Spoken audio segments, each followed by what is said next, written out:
dengan nafas, spirit, dan etik advokat. Itu pengejawantahan dari kebebasan berserikat. Ini yang kadang saya lihat anggota DPR juga tidak paham. Tapi organisasi advokat dalam arti organ negara yang menyelaksanakan fungsi negara itu harus satu. Masa Kejaksaan Agung 2? Masa Mahkamah Agung 2? Masa Kepolisian 2? Jadi ini harus dilihat konteksnya. Makanya saya tadi menceritakan saya sebagai pengacara praktek diangkat oleh negara, KPT. Saya sebagai advokat diangkat oleh negara, Menteri Kehakiman. Saya sebagai pengacara praktek advokat diawasi, ditindak oleh negara, Ketua Pengadilan Negeri.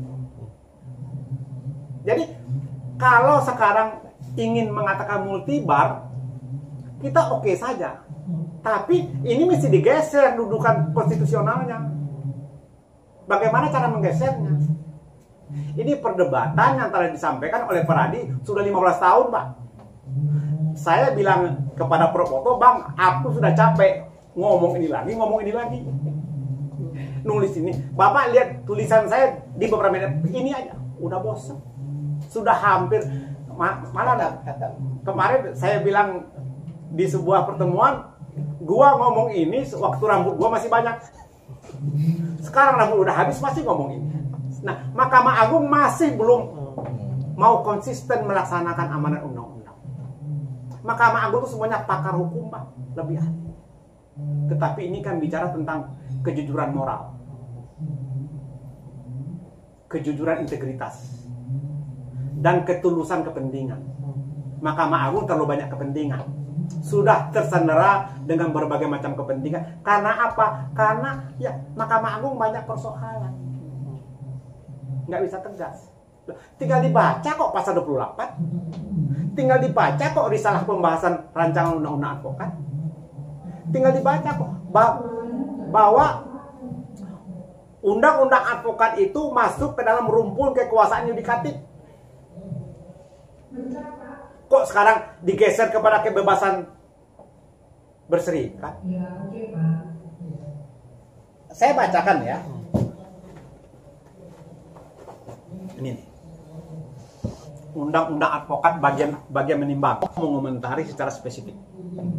Ya. Tapi undang-undang advokat pasal 1 ayat huruf 2 mengatakan jasa hukum adalah jasa yang diberikan advokat berupa memberikan konsultasi hukum, bantuan hukum, menjalankan kuasa, mewakili, mendampingi, membela, dan melakukan tindakan hukum lain untuk kepentingan klien. Ini yang boleh dilakukan oleh advokat. Dengan kata lain, kalau bukan advokat tidak boleh melakukan ini. Nangkap, Pak? Jadi kalau sudah bukan advokat tidak boleh melakukan pekerjaan-pekerjaan yang merupakan pekerjaan advokat yang secara limitatif sudah ditentukan di dalam undang-undang advokat. Masa penyidik tidak bisa menafsirkan ini? Kita itu terlalu formalistis. Sedangkan yang penting itu adalah rasa malu. Tadi saya menjelaskan, di Jepang tuh korupsi ada. Tapi jarang ada terpidana korupsi. Karena orang sebelum menjadi tersangka sudah bunuh diri. Karena rasa malu. Dewa seperti yang terlihat di audio visual itu benar, perilaku itu tidak bisa dibenarkan. Tapi apapun sanksi yang harus dijatuhkan harus melalui mekanisme pemeriksaan Dewan Kehormatan.